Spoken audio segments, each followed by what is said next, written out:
Dust is in my eyes, my blood is on the ground. Quiet little chuckle and the shuffling of the boots of the coward that shot me down.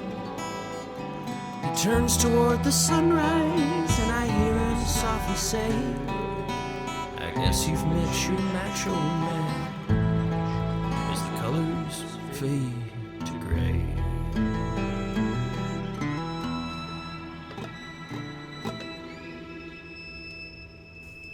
Howdy, partners.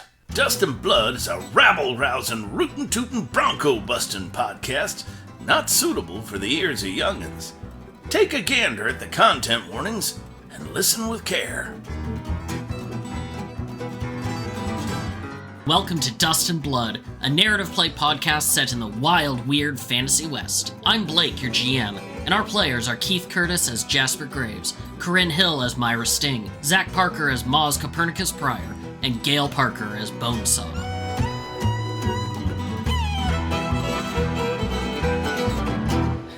I went too early! You went too early! You had one job!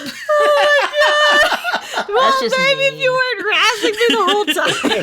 You should expect that by now. Yeah, exactly. It's fine. It's Pretty fine. predictable I'm at only this point. off by a few seconds. I'll fix it A later. few I'll seconds. fix it in post. Thanks a lot.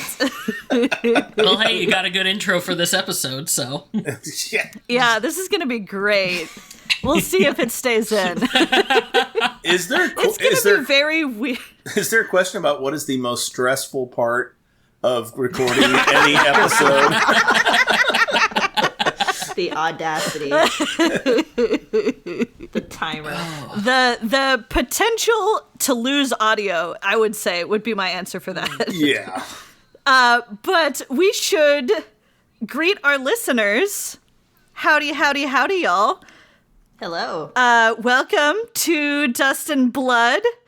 This is our Roundup episode for episodes 1 through 3 of our podcast show. Gather round the campfire and grab some grub from the chuck wagon.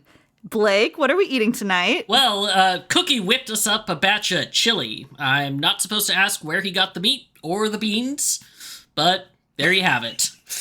That is appalling. Yum, Thank you. Mystery meat.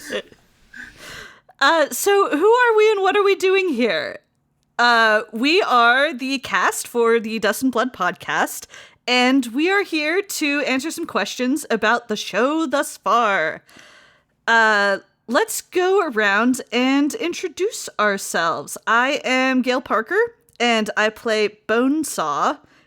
Blake, do you want to go next? No, I don't. Too late. I'm Blake. I am the GM for Dust and Blood. I do everyone and everything else. Yeah, I probably should have put you last. Yeah, that's why it's okay.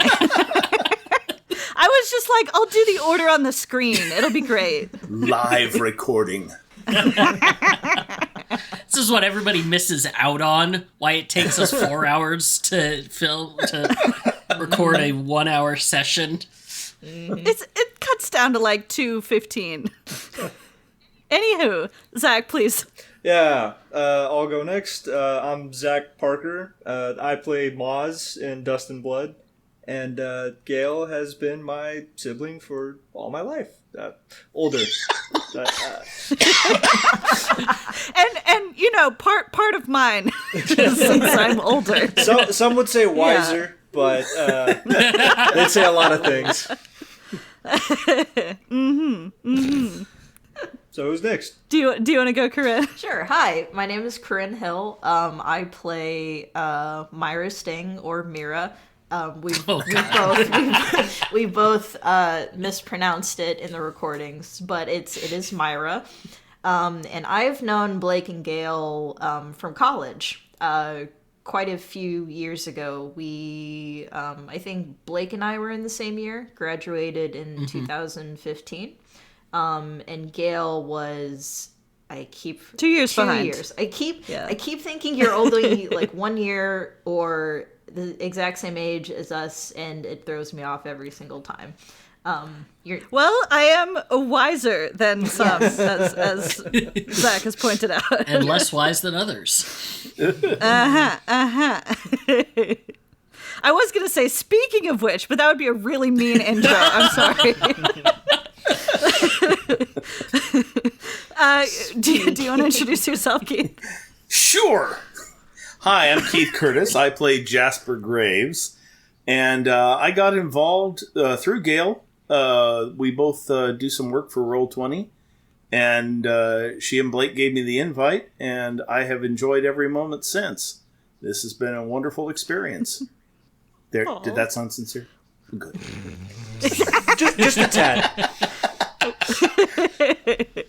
It's okay. We'll watch for it in the future. I've been working on my sincerity. We'll fix it in post. Yeah, There is no post. There will be no fixing in post. This is Dust and Blood and I Raw. neglected to mention Blake and I are partners. We got married 3 years ago. You did? And Oh, we no. love to play games together. they literally just got back from their honeymoon not too long ago when this was first recorded. Because they done got married in 2020 and had Did that to happen? wait for In the plague in times. the plague Yes. times. Hopefully you're listening to this in the far-off future where people are like, COVID, what was that? Yeah. I think I saw it in an Well, old movie. I thought it might be nice to do some just getting to know you questions, maybe talk a little bit about how you got into TTRPGs and maybe what inspired your character on Dust and Blood. Maybe Blake can talk about what inspired the campaign. I'll go last then in that case. Okay, altered order. We're learning. Yes. We're learning. So I guess I'll kick it off. I started playing in college, cut my teeth with D&D 3.5, quickly moved to Pathfinder, and just fell in love with a new medium for storytelling. And I really enjoyed GMing. I love playing. I love world building. It is so much fun. Since then, I have played in many long and short campaigns, and like Keith said, we both do some work for Roll20, so I get to dabble in lots of different systems on the daily. As for what inspired Bonesaw, I think I had been wanting to play an undead character for a long time, a zombie character, because there's a lot of fun themes you can dive into, and specifically, I think it's really fun that Keith and I both came into this with a similar idea about how zombie memory works. I don't think that was actually written in the stat block, but we were both like, oh, we're going to struggle with identity and loss of memory and holding on to who you are as a person. And so I was really attracted to those themes for Bonesaw. I also, while I was walking one day, saw a giant, one of those like 15-foot high skeletons for Halloween decoration, and I was like, I want to play something like that. That makes complete And sense. so it was a conglomeration. Yeah. Yeah. So I guess I'll go next, because Gale is the one who inspired me to actually get into this genre of game.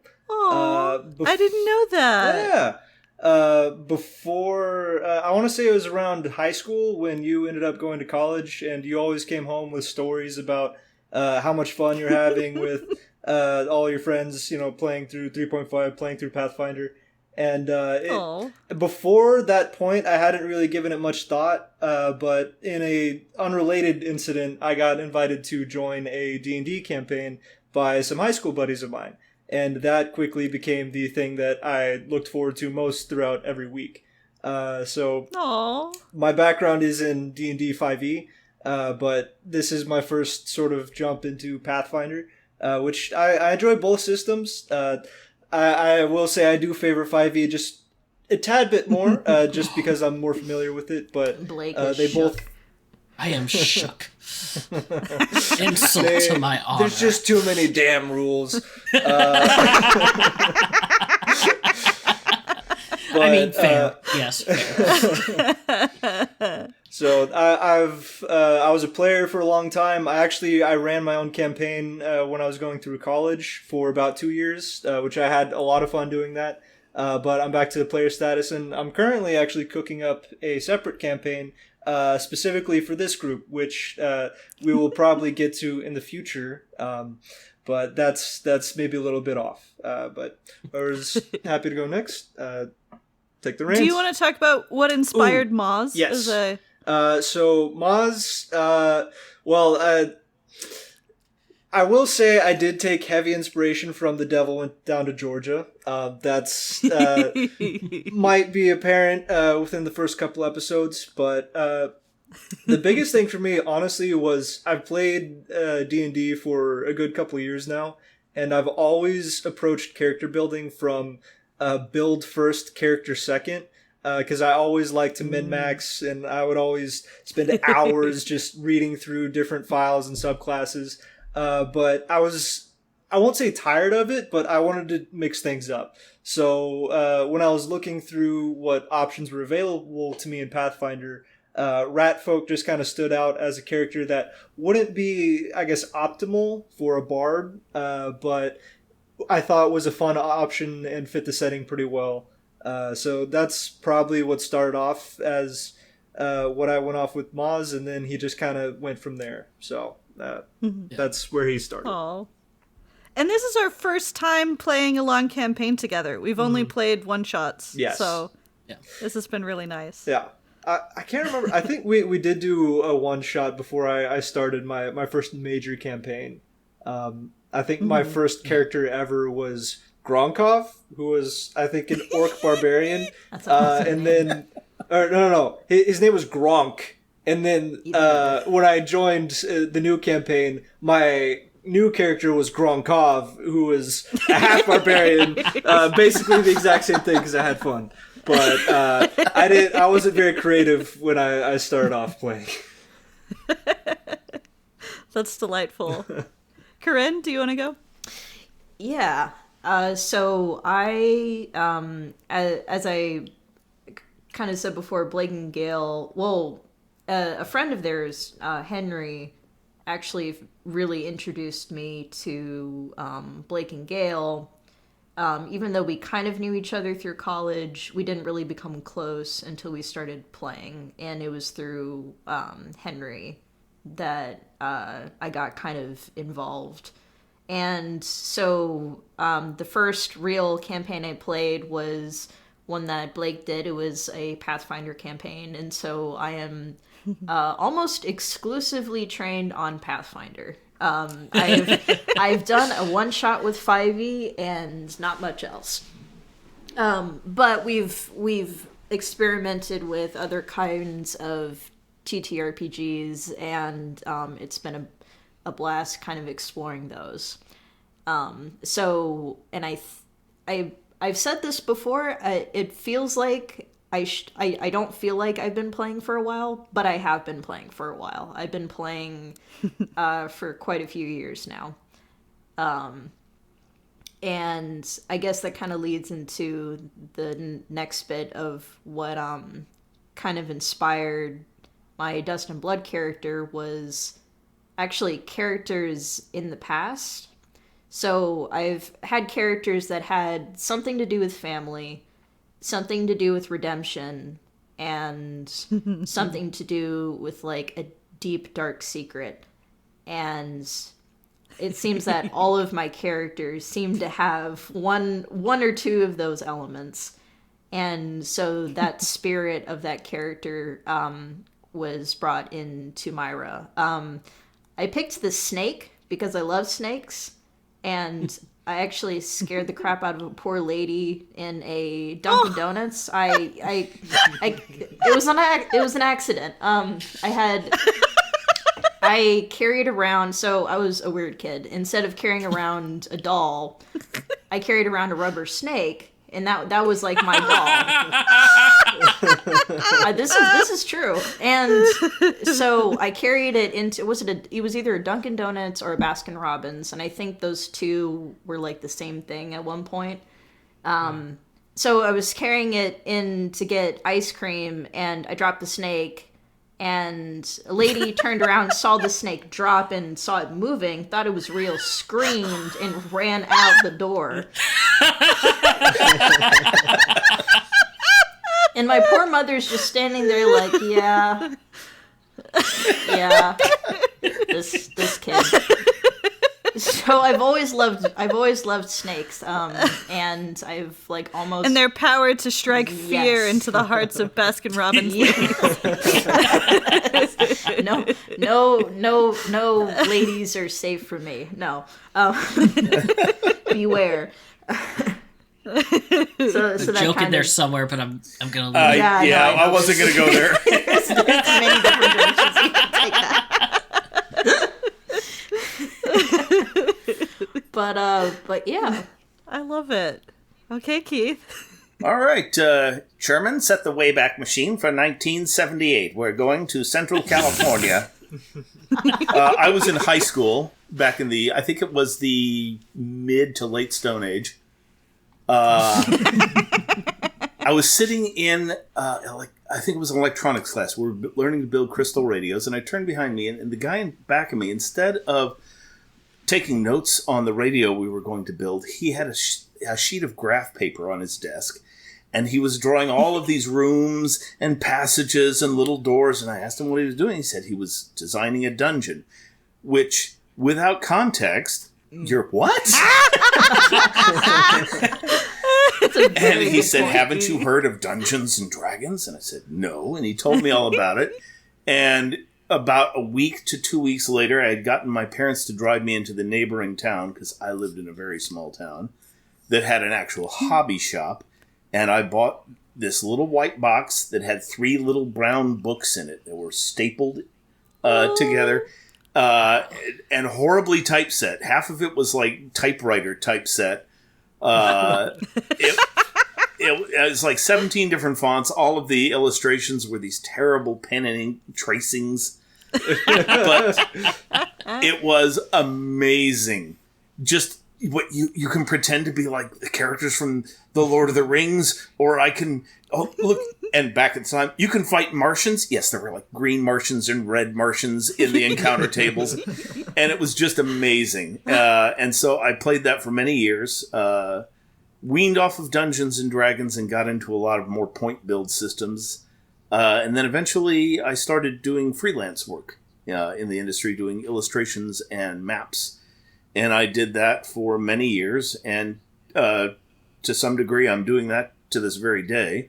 But I've been playing since they're pretty much the early days of the hobby. Not as back as like 1974, but back when it first started to hit the public consciousness. I stopped. Like I said, I stopped playing Dungeons and Dragons during AD&D, and then came back for 5th edition because it was the edition that I really wish they'd had when I first started. And now I'm playing Pathfinder, which to me is almost a foreign language. You'll notice in a lot of early episodes, I'll just say what I want to do and let Blake supply the mechanics. Can I jump over that? Well, give me that kind of a roll. Okay, there we go. That is one of the nice things about Roll20 being able to just do a lot of the calculations for you. Click. We're gonna be, we're gonna be advertising Roll20 a lot on this because that's what we use. Unintentionally, but it is what we are using. Yeah, it is the medium through which we play. As for inspirations for Jasper, that's a tough one because one of the things I try to do whenever I create a new character for an ongoing campaign is play something I have not played before. And it gets tougher as time goes on. But for Jasper, well, first of all, I think that, Gale, you hit it on the head earlier, that the theme of loss and trying to desperately hang on to the little you have left of your own personality and your history, that is really appealing. And it seemed like when we did not discuss that That was really No, not at all. That was great. Which is why It was so I was cool. thrilled in the opening episodes when you were like, all I got is that one little picture in that pocket watch. And I was like, oh, this maps on so well with all the stuff I have planned. Yes! But Just two peas in a pod. Yeah, and it wasn't even a thing. Like, I didn't prescribe that at all when I was building the initial, like, zombie character, Yeah, Blake template. made some custom races for us to play around with, Yeah. which is why none of us are human soldiers. I have used almost none of my zombie abilities that come with the write-up.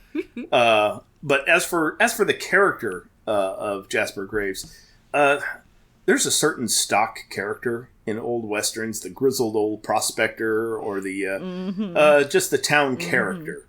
And there's a certain cadence to the voice, and I will have to admit that a huge amount of where I draw a character from, I don't know until I start playing it, because a lot of it comes from the voice.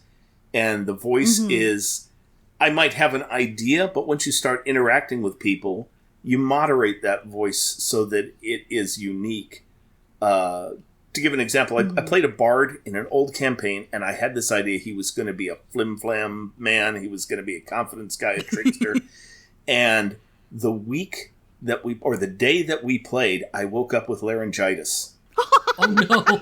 And I'm trying to play a bard. So my bard that night was like this all the time. And I thought, okay, well, this is going to be who he is. Oh my. And the whole character changed for like a 5-year campaign due to the fact that I woke up that morning with laryngitis. That's amazing. Way to commit. Yeah. Way to commit. I think that is, like, that is such a big thing, though. Like, no character do you really know them until you start playing them. Yeah, like, it's... You can come up with all the ideas you want, but then you start playing them and interacting with other people, and they start to come to life and they start growing on their own. And it's like, whoa, okay, I didn't see that coming, but I'm here for it. Absolutely. Yeah. This actually feeds in really well into one of the questions that we got from Hylan. Thank you so much, Hylan, for submitting a question. Did we talk about party composition beforehand? Did we talk about character personalities?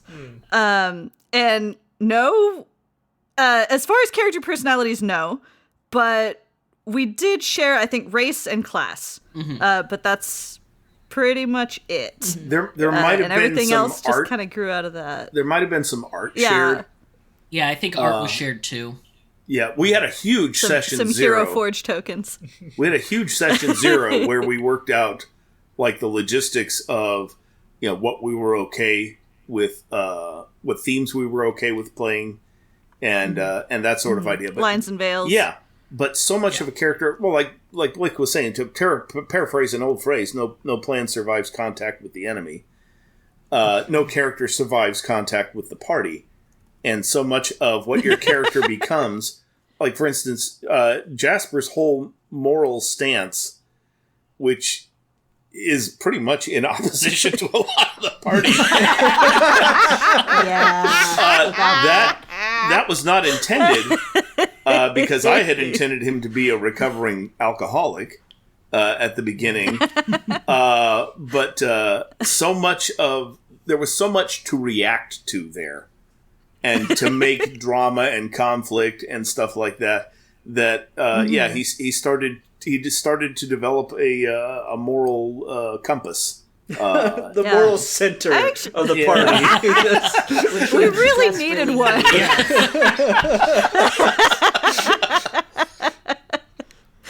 I really love how much tension there is, especially in our early couple of arcs between the characters, while they're still sort of shifting and grinding against each other. And sorry, not in that way. I did not. There's no post. No post. Damn it! No woman is Their safe. personalities are grinding.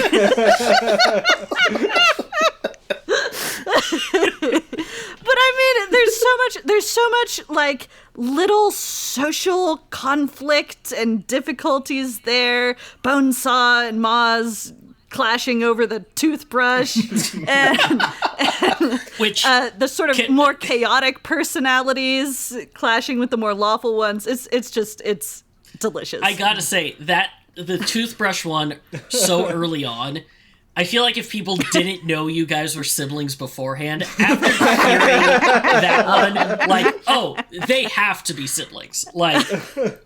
it's such. Yeah, that's actually. That's a question we got from Saru. Thank you, Saru. Where did the toothbrush feud come from? Zach, do you know? Was that improv? That was definitely just spur of the moment type deal. So one thing that a lot of viewers might not know is Gale and I actually, before the campaign started, we had, I believe it was a drive. I think I was either taking you to Houston or You were driving me back to Houston. I was driving you back to Houston. Yeah. And we were talking about the campaign. We were going over a couple details. And something that we knew going in was that we wanted Moz and Bonesaw to know each other a little bit. So we decided to sort of lay down a little bit of backstory. Effectively, it just boiled down to us for about 2.5 hours of just improv talking about adventures that Bonesaw and Moz had just alone for a while. So we kind of built our own lore before we introduced ourselves to the party, which I think contributed very well to the story as a whole, because it really sells the idea that Bones and Moz have been together for some time. But as far as the toothbrush goes, that was just something that in the first couple moments of the start of the campaign, I needed something to talk about, and I figured the easiest thing was just to start an argument. Well,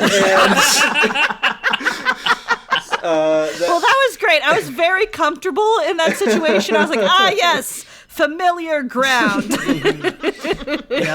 And such a beautiful callback later on. Yes. Yeah. Bonesaw comes out stirring with the toothbrush. Yeah. One of my things I like to do is take notes. Lots of notes. Little notes about everything to remind myself of things. Corinne also helps. We both jump in a Google Doc and just write as we go along. But It's inhuman. It is inhuman. I've It is read these crazy. notes. It's like reading a court reporter. Every single thing we said is written down. It is almost a God, transcript. It is crazy. Yeah. It Like makes if ever it we very ever think, easy for me. did so and so drop their weapon there, or did they? Bailiff, would you have the court reporter read back the minutes there? Okay, yeah, you dropped that. Okay. Well, I think let me just control find, and it's like, oh, page 200. Yes, you did say that thing, damn it. I think that talk about the toothbrush and kind of Keith's or Jasper's moral stance, I think that leads to another question from Rain. Thank you, Rain. And this one's for Myra, actually. Corinne. How does Myra feel about, most often being the voice of reason? Because in many ways, she is kind of positioned in between Jasper on one side, Bones wherever the fuck he is, and then Moz on the other side. It's strange because I think Myra and Jasper kind of switch off every now and then as more the lawful characters, with Bonesaw and Moz definitely being the wild cards. But I think she has potential for some chaos. I think in these past 3 episodes, she's just been a little bit more trying to feel the group and trying to figure out where everyone is. So she's a little distrusting at the moment, and so that's mainly the reason why I think she's been the voice of reason. I think for logistically what Keith was kind of saying about Jasper is that it just kind of became the role because everyone else was kind of opposing that. So, but it's wonderful to voice her concerns and be kind of like the terrified the terrified mother and all of her children are just running wild, and she doesn't know how to deal with it, I think is a great little character point for her particularly. Well, it is kind of a dramatic necessity if you think about it, because Bonesaw and Moz are building fires everywhere and Good. throwing a kerosene at each other. And when you are faced with that, you really only have two choices on how you're going to play your character. You can either throw more kerosene and build more fires, but then you burn everything down, or you can be the character who takes out the blanket and starts putting out the fire and says, "Put the kerosene down." And no, we're going to we'll build a fire later. Would you like a fire later? A fire later would be nice. Keep warm. It's kind of a dramatic balance to keep the campaign on an even keel and to keep the action going forward. A lot of our characters basically come from bouncing off of our other characters. Speaking of, And can I just say thank you to both of you for taking on the more responsible role. honestly, our job is easy because all we have to do is just pick the more logical route and just that's easy. Whereas and I think Gale has mentioned to me a couple times about being the character that pushes all the buttons and making sure that stuff that the GM has prepared is brought to fruition and everyone gets to enjoy it. And that's a really important part of the game, is that there does need to be that person that's like, there's a very suspicious button and I have to press it because it does something cool and possibly dangerous, and it's all for our benefit to press the button. So that is really a duty, if you will, that I think is a lot more difficult to do and a lot more fun. I have to admit, I have tried. The logical one is easy. Yeah. I have tried to duplicate Bonesaw's behavior in other role-playing games. I've trying to be the agent of chaos or whatever it is. It's hard. I have to give props to you because there's always that niggling voice in the back of your head that says, "Do you really want to do this? Is this a good idea? Is the GM going to be able to deal with this?" Bonesaw is the person that if you're on a cross-country road trip, waits till everyone's asleep, and then says, "Ooh, World Fish Museum, biggest ball of twine," drives off the road, and the next thing you know, everybody wakes up, we're being pursued by patrol cars because she said, "I had to steal it. It was the biggest ball of twine, and you never know when you're going to need the world's biggest ball of twine, and hand me the fish." I don't... It is so true, though. It's honestly, in many ways, this is one of the easiest campaigns, even though I'm building everything from scratch, because I know that if I need something to happen, I can just be like, push it in front of Bonesaw, and it's gonna come out. Like, give Bonesaw the cursed gun. Give Bonesaw the... I was so glad. That happened in these episodes, wasn't it? Where Bonesaw Yeah. picked Jasper gave it to Bonesaw. Yeah. Apparently the most trustworthy person. This was before At the time. everything. Hindsight is 2020. And hands off to Blake. I've been under a lot of different game masters, but I don't think I've ever had anybody who has the skill of saying, "Okay, so now you're being pursued by the patrol cars because you stole the biggest ball of twine," and somehow work that in as if he had planned it and written it, because that big ball of twine was owned by the person that you're trying to escape from, and they have a clue to where you've gone now, and it all fits together. It's like it's like watching a magician. Well, thank you very much. I amazing. appreciate that. Okay, I am enjoying this a lot. I think we should dive into some of these questions. Yes. Does Let's anyone do have that. one that really calls to you? Just call it out. We'll popcorn around. I did have one while we were talking about Law and Order. This is a question from Hylan. Thank you, Hylan. What are some tenets of frog law? So, Frog Law is Maz's interpretation of morality, I'll say. Whatever he thinks is just is legal, and whatever he thinks is unjust is illegal. The exact tenets, I will say, vary, probably, depending on the situation. There's a lot of things that I don't want to spoil, especially if you're just coming in after the first 3 episodes. But there is sort of a binding theme that will become more apparent as you progress throughout the story. But the sheriff is Maz's best friend. Bonesaw is a close contender, but as far as how long they've been together and through thick and thin, the sheriff has always been there for Maz, and Maz and Bones are in tension every now and then. So as far as Frog Law goes, it's really what the sheriff tells Maz at the time. So I'll leave that to y'all's interpretation. Let me see if I can find a question that I can throw back. Blake, here's a good one from 50 Sloths of Grey. Did you plan the first World Wild Magic Zone part? Thank you, 50 Sloths of Grey. Or Sloths of Grey. Sloths. The majestic sloths. I think we lost Blake I think we just a little temporarily bit. lost Blake, yeah. Yeah, you lost me, but I am back. World's smallest bladder. Yep. Okay, he's back. I am back.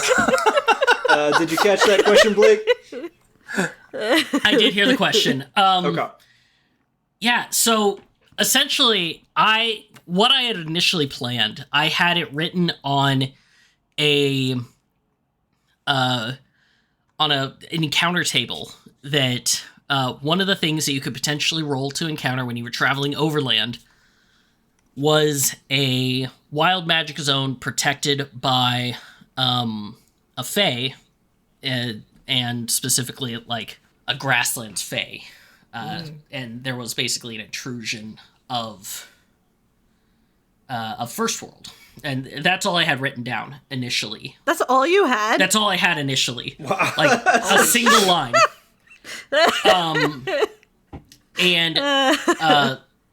So once that happened and you guys rolled that, I looked on the table and I had planned out, originally you guys were going to be, on that second day, you were going to encounter the town that was there. There was going to be, like, it was a whole town. Go bye-bye. Yeah. Oh no! There was a whole town. You planned the whole town and we nuked it!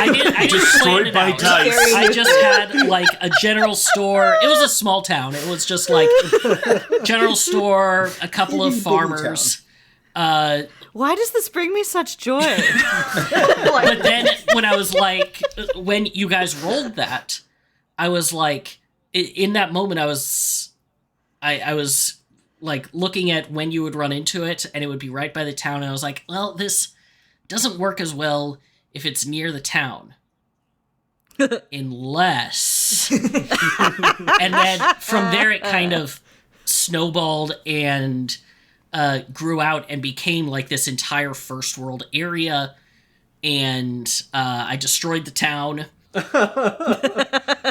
And pretty much the way that West Glen kind of nuked the town, she didn't nuke it. The opening of the portal did, but Yeah. And I fully intended, I thought you guys were gonna fucking fight her. Like, Oh yeah, we she all was did. gonna be a full encounter. It was close. Yeah, it was very close. And she had Maz. a pet, what was it? I don't remember what it was, but she had a pet creature that was a tree that she was going to shit. call up.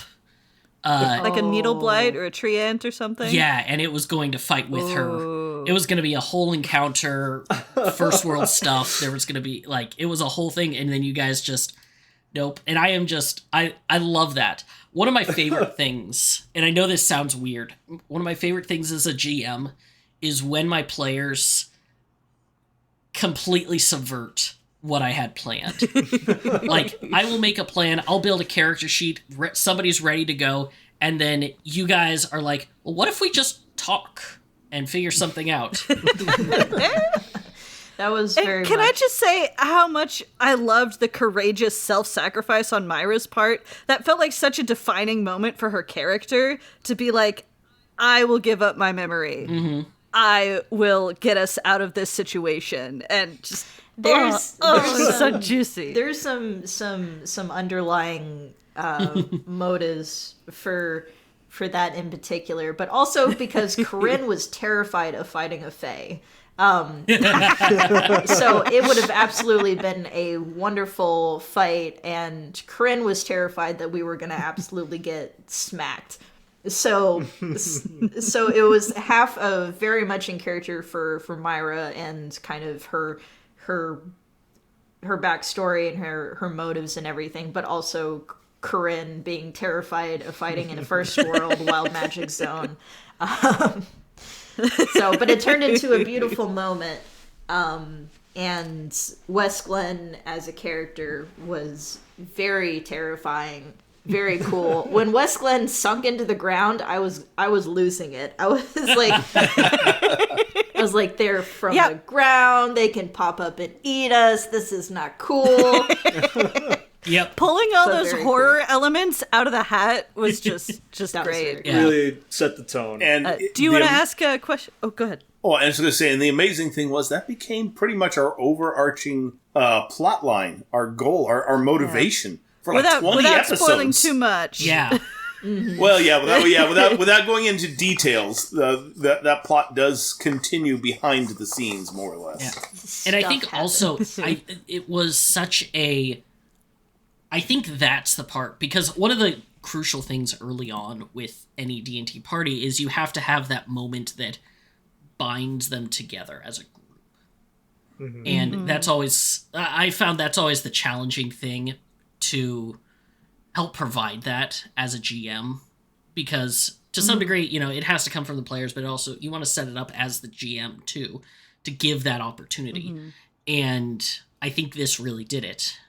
And I think that it was just fantastic. And that leads to another question by another one by 50 Sauce of Grey for Keith. Yes. Did you plan the moment that you slapped Avery, or was it just like completely impulsive right off the cuff? Oh, wow. Talk about bonding. Such a great moment. That was oh my god. Well, to be honest, it's somewhere in between. As I am playing, in my head is a million years of watching television and movies and reading books and just collecting moments that are just really pivotal moments. And I think that honestly came from two characters. Just that slap came from two characters. One was a character in a Stephen King book where this one guy has been frightening everybody throughout the entire book until he runs up against this one guy who's just got a will of iron. And it's just an old man, and he's not going to be afraid of this guy, and the guy has no power over him. And the other one, I think, was probably Granny Weatherwax from the Discworld novels, who basically that's her big power. She has an unflappable willpower. She knows who she is. She knows what she wants. And at that point, it was like, this guy has just been bullying everybody. And all his power comes from the fact that he is a powder keg, and we're not sure what he's going to do. He's flaunting authority that Jasper really does not think he has. And this has got to stop. And so he's waving a gun in my face and accused me of this, that. Oh, and one more movie moment. I think the name of the movie was Trinity Is Still My Name's Western movie.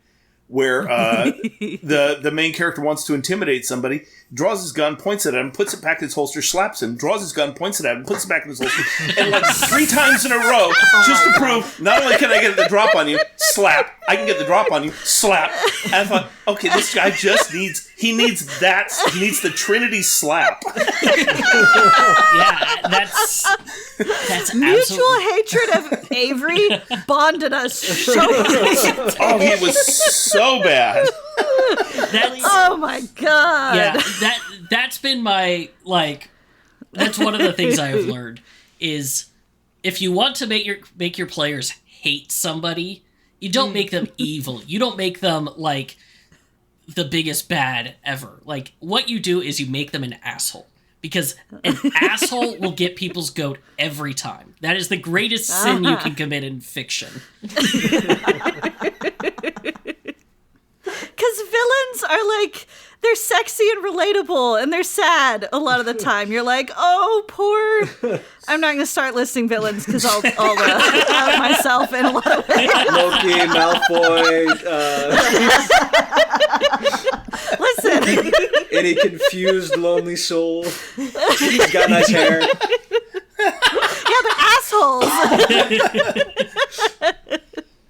I think the bouncing off of Avery being this unrepenting asshole, but also Bonesaw being a unrelenting force of chaos in that particular moment, because Jasper absolutely, came up, slapped the crap out of Avery, which was shocking. But then comes along this gun, and Bonesaw, who is just not afraid of Avery in the slightest, and then kind of goes postal on him, was... Now, to be fair, it was a curse cut. Less a Bonesaw It was not Bonesaw's decision, fault, that is true. and more... I mean, I was very pleased with how the scene played out. Don't get me wrong. But I feel like you could hear the snap as Bonesaw's willpower just, like, broke the instant he touched the handle. Yeah, it was... It wasn't so much as a shove as it was a, hey, look in that direction. To Avery's credit, he carried that gun a solid couple of days with all of us needling him, Carter needling him constantly, and did not snap. So, as much as I hate him, I have a little bit of respect for the guy. And also, I feel awful for him. He really gets the short end of the stick. That really did escalate very quickly. Avery, Carter and Avery, I love them as characters, like building them and playing them. Mm-hmm. Yeah. I'd like to. Oh, go ahead. I was just gonna say that I think Avery has probably more willpower than Bones, but unfortunately, that willpower is to be an ass at all points of time. Yep. But just lovable character. Agreed. On that note, I do have a question for Blake from Sleeve McDykel. Is that real? Yes. Well, thank you, Sleeve McDykel. Yes, thank you, Sleeve McDykel. Of the New Hampshire. That's going to be my new username. I'm going to use that for something. Thank you, Sleeve McDykel. They ask, okay, we need the story of Avery's eye and what happened with him and Carter. So, oh man, I can reveal a lot of this because I doubt you guys will be encountering them anytime soon. Basically, kind of as they talked in the episode, Carter was hired to work for some of the farmers. Avery and the Pinkertons were hired by the Blackburn Cattle Company to basically run off the farmers in the way that the Pinkerton detectives were wont to do. Can't say are, because they're still an active company that totally are not doing these kinds of things today. Okay, I'm gonna reel you back in. fangs are coming out. But that was kind of their first encounter, and it was during that Carter actually, there was a big gunfight between them. Carter took like several bullets, but kept fighting, and in the final gunfight, he actually bashed Avery like the side of his face with his gun. Ooh. And like destroyed the entire side of his face. And that's what started their feud. And then Carter he became an outlaw because of that. Mm-hmm. And kind of started going down his path, and Avery held a grudge against him for that, because it's one thing to, shoot a man at a distance. It's another thing to get up and like take out his eye. Mm-hmm. Because that was Avery's shooting eye originally. He had to retrain himself to shoot with the other hand. That sounds very... He refused to get it regenerated because of this grudge, even though it was his shooting eye? Mm-hmm. God damn. A lot of willpower, just in the wrong direction. I'd like to ask. I would be question. Like, Doctor. Oh yeah, go ahead. I'd like to ask a question that comes from Rain. Thank you, Rain. And it's a question that I've kind of been afraid to ask because I'm not sure I want to know the answer, but something I still have been dreadfully curious about. This is for Gale. And what the heck is Goiter? Okay. I mean, I have really? the same question. I know mechanically what Goiter is, but what's the story there? So one of the things that I love about Pathfinder is Pathfinder First Edition specifically. I mean, Second is great too, but we're playing First Edition, and is the profusion of options that exist, because it's been around for such a long time, and there are all kinds of archetypes and all this to say there are hundreds of feats you can sort through, which is my jam. And I have always run into this feat called Tumor Familiar that allows you to have a tumor that is a familiar. And every time I run into it, I'm like, that is so gross and interesting, but it does not fit the character that I'm playing currently. And so finally, I'm going 100% balls to the wall into body horror zombie grossness with Bonesaw. I was like, this is my moment. I get to have a tumor familiar. I get to pick those weird, funky ass spells that like do stuff that all of my other characters would have balked at. And so, yeah, Goiter is a magical tumor. He is made from Bonesaw's flesh and has his own separate personality and enjoyments that continue to... We discover more about Goiter all the time. I will say, this is one that Gale and I talked about a lot, because I play, Goiter and kind of describe him in many of the cases. I very much based him on a teratoma tumor. Mm-hmm. I do not recommend Googling them because they are... No, I don't think I will. Yeah, they're the... All of Stop my fingers. Yeah, I was going to say. Yeah, the teratomas are tumors that form with several different types of tissue, including like hair and teeth and bone. Oh. And they're absolutely terrifying. I'm gonna have to put a content warning on this. But you that's have very much been what warned. Goiter is based on, is that kind of like, just this amalgamation of all these different things have come together, and he's also picked up some, bird feathers, and he's, it's kind of the, if you drop a thing of silly putty, how it becomes really gross and picks up all the stuff. That's Goiter. So that actually brings up... That is interesting, because it does... Sorry. It points out a difference between the zombies portrayed by Bonesaw and by Jasper, because we were talking about their similarities earlier. I'm not personally into body horror type media, and have never played a character like that. And I think my zombie is the polar opposite of that, because I do like zombie movies and such like that. but they're always just drippy, rotted, horrible things. And I thought, okay, I want to play a zombie because I like some of the themes, but I don't want to be gooey. I don't want to smell horrible. I don't want to be objectionable wherever I go. And so I went completely. I'm not gonna lie. I went the complete opposite. No, that's fine. That works. That's beautiful. Yeah. And I think it however gives us our tension, our differences there. I went the complete opposite. I'm a dried out husk. I'm a mummy. Yeah. As a really zombie. Cool. And I love being able to show off those two kind of differences. Absolutely. And There's I forgot about how actually a much question dust really I close coughed up. to this. Yeah. What were you going to say, Zach? I had a question about the origin of Goiter. Where did Goiter come along? Like, Bonesaw's a dead person.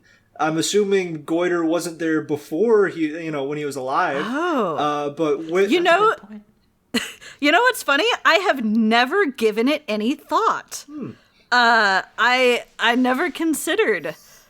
I like the idea that Goiter showed up one day. It wasn't like an experiment on Bonesaw's part. But, Bonesaw has had some really lonely stints in his backstory. He has a hard time keeping people around him because they always leave. And it's really sad. So, like, if a little buddy showed up on his neck and decided to stick around, I think Bonesaw would love that. I think he would encourage the hell out of that. And, maybe it manifested out of that lonesomeness and desire for a friend. Well, from wholesome. personal experience, Zach, if you want an answer to that question, ask it in character, because I'm not going to give details or spoilers, but a similar question was asked of me. I remember about an aspect of my character. I had no answer at the time, and it became what I call a Zuko's mom question. If you watch Avatar, it's a running joke. What did happen to your mom, Zuko? Well, it's an interesting story, and then they cut to credits or something, and you never find out what happened to Zuko's mom. If it's cool with you, I'm going to do 2 for 1 just real quick, because there was a really similar question to something we were asking about. From Hylan. Thank you, Hylan. What's the difference between a zombie and an undead, and what are Bonesaw and Jasper exactly? And I know we have this under Blake's category, but the long and short of it is undead is sort of an overarching category, and it's specifically sort of from Pathfinder. It encompasses things like mummies and ghosts and liches and creatures that have passed on but still have some semblance of life on this plane. Zombie is a category of undead, but I feel like in the game thus far, we have informally considered zombie to be more like colloquial speech, and undead is more proper. Yeah, it essentially... Undead Americans. Yeah. Because zombies, exist in Pathfinder 2, but they're just, what popular media has made them of, the shuffling kind of creatures. But I've always wanted to have PCs be able to take on undead characters, and I wanted to make sure that players had the opportunity for it. So I essentially said, and that kind of plays into the Western idea of revenge, people coming back from the grave, survived with a bullet in the head and came back for revenge kind of thing. And I wanted to give the opportunity for that to be literal, and there are, in the grand scheme of Dust and Blood, I specified there are many ways that people come back as zombies. It can be experimentation, it can be magic, it can be science, all that stuff. But that's kind of what they are. They're just strictly undead that are sentient, slowly losing themselves over time. And kind of building off of that idea, I think within the setting itself, there's kind of a spectrum of zombies in just terms of coherency.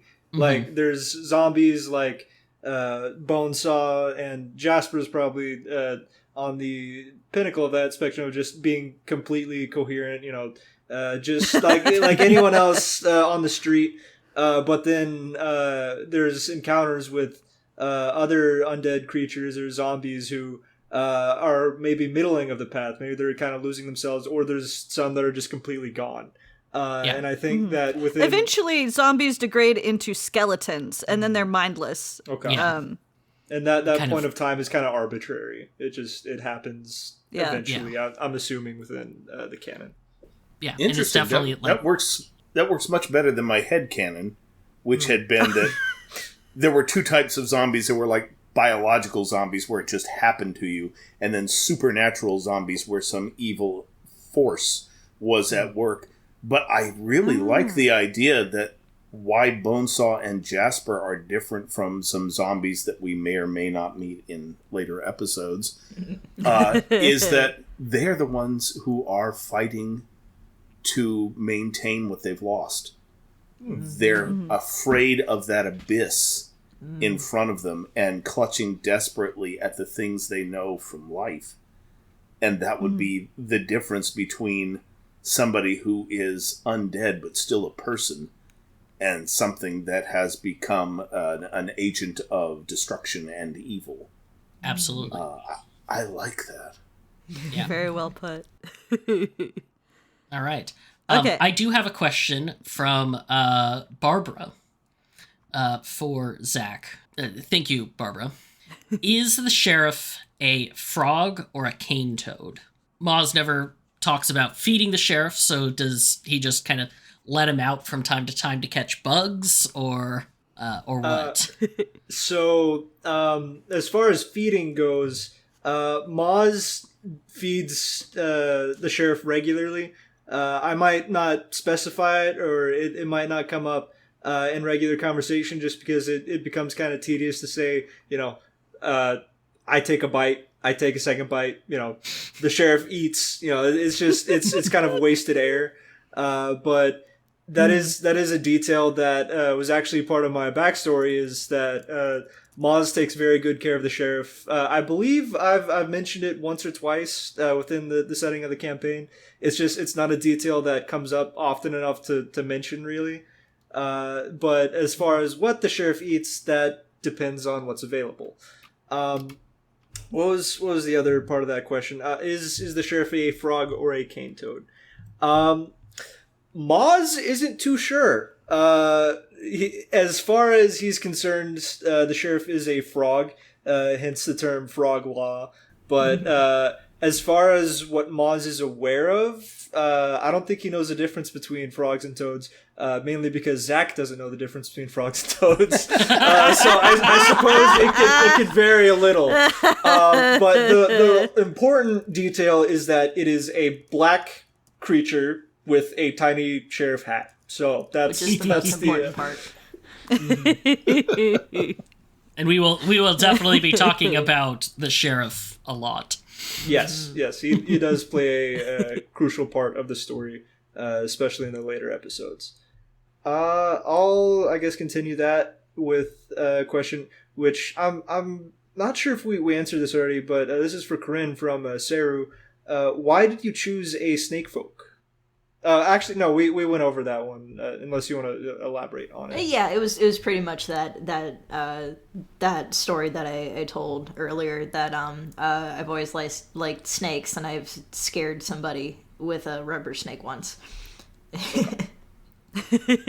I do have a question, bouncing back to Gale, about Bonesaw, and how, Bonesaw and Jasper are pretty different. Bonesaw in particular has that leather mask, and so we have a question from Lego Queen BB. Why does Bonesaw wear a cracked leather face mask? I realize he's a doctor, but is there an underlying reason? Oh. This is also a question I've been wondering. Yeah, this is a fun one, because sorry, go ahead. It is a fun question. I'm not going to answer it in its entirety because some of that comes out later. And some has yet to be explored. But I will say this. Bonesaw got the mask from his father, who was a collector of medical antiquities. It was something that his parents bonded over, and it is one of the few things that he still has from them. Hold on, I gotta take notes on this one. We weren't supposed to introduce more story. I never knew that. Yeah, there's quite a bit of Bonesaw backstory that still has not come out yet. So Juicy stuff that happens. Just wait till you return to Perdition. There might be things waiting there. Good question. Okay, well, we are just about out of time.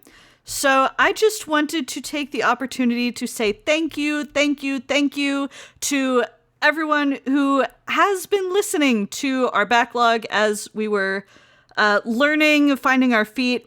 I do just kind of want to explain real quick. We have been playing this campaign for a little while, but when we first started playing, we did not realize we were going to turn it into a podcast.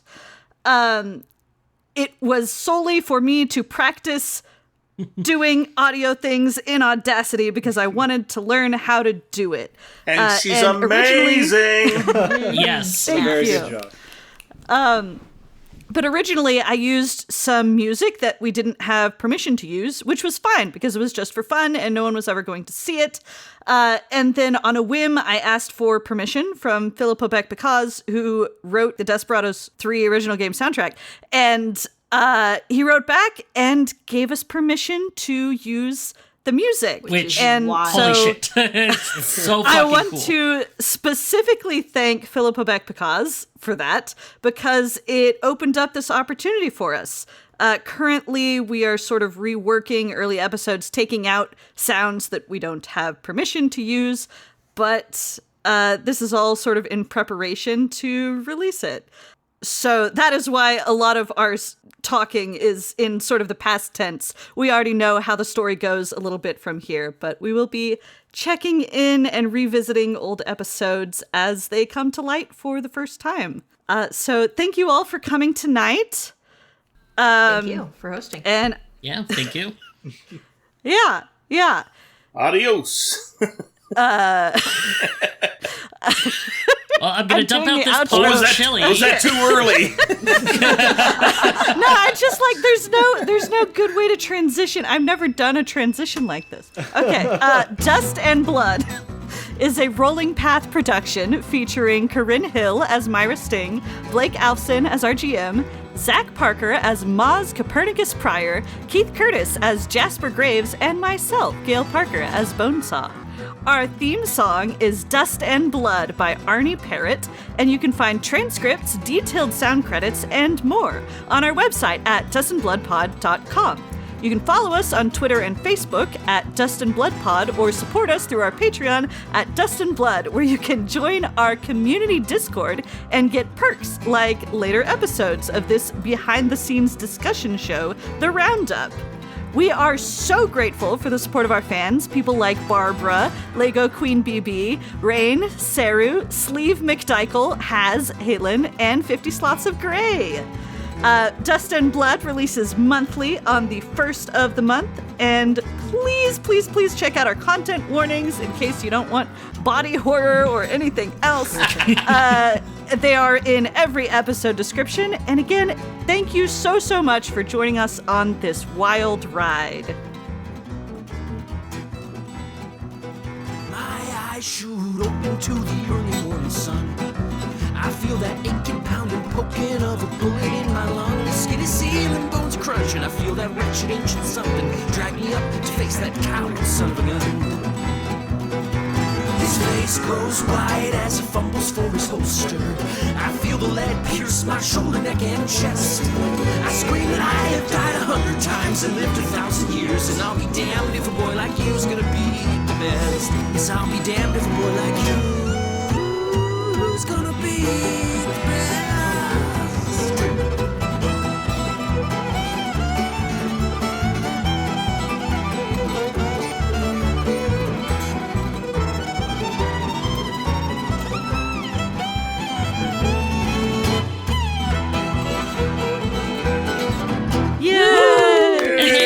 been nice to you and didn't fuck with you.